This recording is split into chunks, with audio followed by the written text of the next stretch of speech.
Marla, that was a fabulous interview of Elizabeth and a return visit. So what's the importance of return visits for patients with inflammatory bowel disease? Why do they need to see the doctor even if they're feeling okay? I think one, it's to iterate a few things. One, we want to reiterate some of the information that was relayed at the new visit, because it's so overwhelming to get a list of all these things. You can't even keep track of all this new change in IBD management. So I think it's to almost reiterate some of the key points that they learned at their new diagnostic visit, to explain the importance of the therapy we've chosen.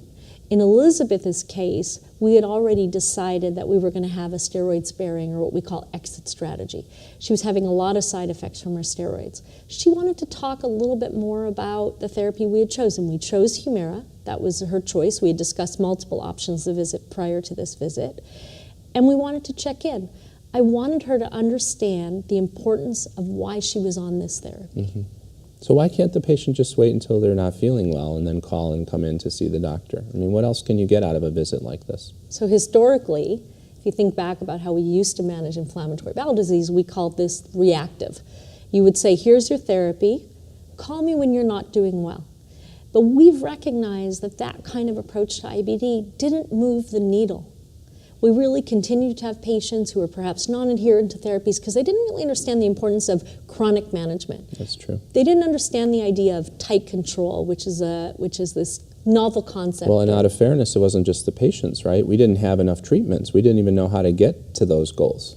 So, I wanted to emphasize to her, and you saw the way we talked about the GI symptoms, but I didn't spend a lot of time. I just want to know whether or not she was experiencing common side effects, for example, any skin or hair or nail changes. We focused on abdominal pain, bowel habits, because that really, in the end, when we talk about patient-reported outcome, what we want to elicit from our patients, the key things that are tied to her disease. So, sure, she's feeling okay, but then you went one step further, right? You asked about these markers in the blood and in the stool. So what role do those play now in routine follow-up? So similarly, what we talked about, okay, come back when you're not feeling well and I'll try and rescue what happened in between the last time I saw you. We kind of have a new attitude about inflammatory bowel disease management. We've introduced this term of objective measures of inflammation. Not that we don't care how a patient's feeling. I don't want to de-emphasize the importance of a patient saying, I feel fantastic. Sure. What we've learned probably over the last decade, is that even when patients say they feel well, because it's relative. I mean, before they were diagnosed and before they went on this therapy, they didn't feel very good. So automatically they feel better. The concept is, what's this new normal? And by us saying to a patient, it's not just about how many stools you're having or how much abdominal pain. We also want to make sure that objective markers of inflammation, such as SED rate or C-reactive protein, the CRP, and now we have stool calprotectin, those correlate, we know, closer to what's going on the inside, which is where the sores or the ulcers are, than even how you're feeling. So it allows for some adjustments in therapy even after the patient's starting to feel well. Also allows you to ask them, are you taking your medicine? And are you having any trouble filling the prescription? And what else is coming up in terms of how you're going to be able to use this longer term? I think one thing that's also important that I took away from my visit with Elizabeth is that we focused on the most important things I need to know about when she's on Humira, for example. So I asked her about injection site reactions, because that is one of the more common side effects, so you say. We weren't as focused on a lot of the rare events that may happen with these therapies. Right. You also talked to her about family planning. So tell us a little bit about how that plays a role in return visits, or how patients should be thinking about that and bringing that up to their physicians. One of the things is that we have discussed, her and I, multiple times, especially when she was flaring. She had a lot of disease activity, and she was on steroids. And she asked me, am I ever going to be able to get pregnant? I read that patients with IBD have difficulty conceiving or getting pregnant. So I kind of demystified that whole story and emphasized to her that the most important thing she can do is get on a therapy that is going to get her off steroids and into remission. Because a successful disease state in remission translates to conception, or the ability to get pregnant successfully, and to have a very successful pregnancy and a healthy baby, which is, of course, the most important thing. Right. What else should a patient be asking about? I think that it's really important that they come to these visits with an agenda or at least a list of questions so that they can make the most of their time with the physician. Unfortunately, sometimes the visit goes, are you feeling okay? Yes. Are you taking your medicines? Yes. Thank you. I'll see you in 6 months. So what else should the patient have on their radar so that they can make the most of those visits? And also for the physician to pick up on cues. For example, Elizabeth, she lost her job. She's looking for a job. She noted, thankfully, her husband has a job, so there's some financial security.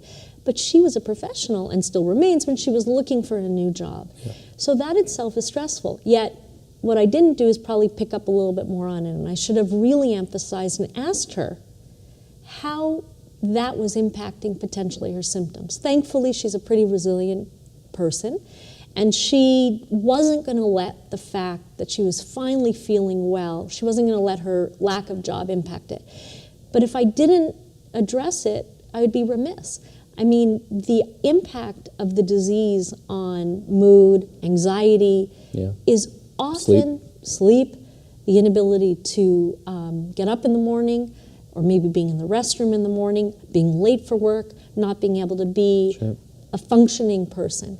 And I think part of the follow-up visit allows us to be able to get through all of the classic, how are you feeling GI-wise, and be able to emphasize the things that are often missed. That's right. What about vaccinations? You had a discussion about that.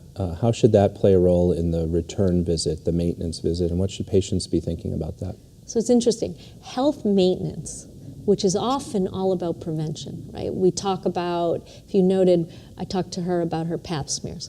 We know that in patients with inflammatory bowel disease, specifically women who are on immunomodulators such as Humira, may have abnormal pap smears. So it's critical for me to a priori tell her she needs to have regular visits, but also talk about the HPV vaccine, for example. And in the end, she did have the HPV vaccine in our previous discussions. And you talked about skin, and you talked about influenza. So there's lots of things that can be covered during these visits, which frankly, when a patient's sick, we don't often or ever have time to really get into all those things. There's a lot that a patient can make out of those return visits.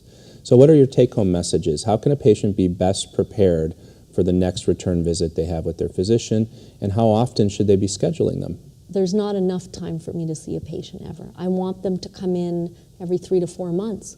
I want them to check in, even if it's for a short visit. I'm feeling great, and I should see you every 3 months? I still want you to check in with me. It could be that depending on the therapy you're on, I should state, in her case, because she wanted to get pregnant, I wanted to keep her in very tight control. So I was going to do labs probably every 3 to 4 months, as well as check the stool marker, make sure she's in a good, what we call deep remission, this concept of redefining. Plus, there may be new therapies we would want to talk about. A lot of times they want to know, is this therapy I'm going to be on forever? I want to be able to keep them up to date as to what therapies are coming out. Life gets in the way of visits. I do not underestimate that. So even if it's twice a year, if I can see them and really update them on the labs. I think if they come to the visit prepared and understand that there's the checklist we must go through when it comes to the GI symptoms, the side effects of what to expect from their therapies, but I want the patient to redirect and empower themselves to bring the visit to the level that they want those questions answered. For example, the role of diet, the role of sleep, exercise, fatigue, stress, anxiety. Redirect. Kind of make the physician maybe feel uncomfortable because it's not a typical topic of discussion, but I want patients to feel empowered. I think having a checklist and all those things written down is really important. And I bet there's a lot of patients out there who don't think of routine visits when they're well the way they might need to. And frankly, I think our colleagues don't necessarily schedule them.